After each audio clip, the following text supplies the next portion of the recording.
ঘুমাইছিলেন এমন সময় একটা মেয়ে ফোন দিছে। ফোন দেওয়া কয় কি আপনার মোবাইলে একটা SMS গেছে, দেখছেন না? আমি কই না, আমি তো ঘুমে পরে ফোন দিয়েন।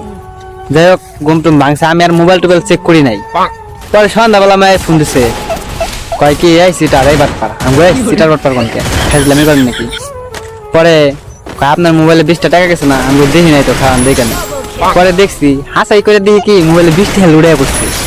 পরে আবার মোবাইলে 80 টাকা দাঁড়ি করা আসাল, 20 টাকা কেটে নিয়ে গেছে গা, আর লস হয়ে গেছে গা। যদি আগে কইতো 20 টাকা গেছে তাহলে সাথে সাথে মিনিট কিনে রেখে দিতাম। পরে আবারও ফোন দিছে, ফোন দেয়া কয় যে তাহলে 20 টাকা দিবেন না? আমি মনে মনে মনে বললাম 20 টাকা দিমু কোন থেকে, এখন আমি এই যে খয়রাতি এখন তো 20 টাকা আমি দিয়ে আর না কি করি। সেরি যখন ফোন দিছে 20 টাকার নিগে আরো 100 টাকা লস করে দিই। পরে কতক্ষণ কথা কইলাম, কথা কর পরে কইছি যে এখন তো আমার কাছে টাকা নাই, তাহলে কালকে এক সময় ফোন দেন, কালকে দিয়ে দিমুনি। পরের দিন ফোন দেবাই কি এই বাট পারে চিটার। আমার তো রাগ উঠে গেল গা, আমার কাছে টাকা নাই, 20 টাকা লিখে বলে চিটার বাট পার নাবো। পরে আমি বললাম ফুকিননি 20 টাকা পড়ছে তাও চাই, কেমন ফুকিন্নি গেলে। হ্যাঁ রে সেরি রে, ফুকিন্নি কই একবার উড়ে হারাইলাম, অথচ নিজেই বড় ফুকিন্নি। যাই হোক, কত 20 টাকা কত ভাবে উড়ে হালাইছি, কিন্তু এই সিরির 20 টাকা আর দিয়ে হারি না। পরের দিন ফোন দিয়ে আবার আমার উল্টা পাল্টা কোয়া শুরু করছে। পরে কইছে খারা আজকে তোর খবর আছে, বকাই কিরকম এক্সপার্ট আমিও দেখিয়ে দিব। আমি যে সিরিরে উল্টা পাল্টা বকা শুরু, মানে যত সভ্য বকা আছে একবারে সব দিয়ে দিছি। পরে সিরি কয় কি আচ্ছা ভাইয়া সরি, ভুল হয়েছে, আর কোনোদিন ফোন দেন না। পরে আমি বললাম যে আপু অ্যাকচুয়ালি আপনার কণ্ঠটা অনেক সুন্দর, তো যার কারণে এত গালি দিছি, আপনি যাতে বেশি বেশি কথা বলেন, আপনার কথা শুধু আমার শুনবারই মন চাইতেছে।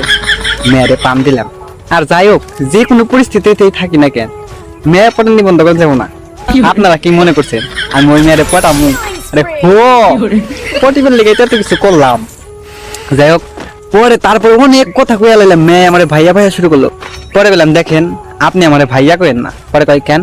পরে কইছি আপনার কণ্ঠ এত মধুর ওই মুখে ভাইয়া ডাকটা মানায় না, অন্য কিছু বলেন। পরে আমি কইলাম যে আমি আপনার কণ্ঠ শুনাই, আমি আপনার প্রেমে পড়ে গেছি, প্লিজ ভাইয়া বললেন না। পরে কয় যে আপনি এরকম। পরে বললাম দেখেন আপনি আমার খারাপ ভাইবেন না, আপনার কথা শোনার জন্যই আমি এতগুলা খারাপ ভাষায় গালি দিছি। আর এইগুলা ভাষার গালি আমাদের এখানে অ্যাভেলেবেল চলে। আমরা সব বন্ধুরা এক জায়গায় থেকে দুষ্টামি ফাজলামি করি, তো সবসময় এইগুলা গালি দেই, আপনি মাইন্ডে নিয়েন না, এগুলা আমাদের এখানে প্রচলিত। পরে মেয়ের আবার সিলেটি, মাঝে মাঝে কি কয় কিছু বুঝি না। পরে আমার কয় কি আপনি কি আমাকে ভাষা বুঝেন? আমি কই তেলে মনে মনে টান থাকলে সব ভাষায় বোঝা যায়, তো আপনি যেভাবে কথা কইতেছেন আমি মোটামুটি বুঝতেছি, কিছু বুঝি না। যাই হোক, ভালোবাসার কথাগুলো সবই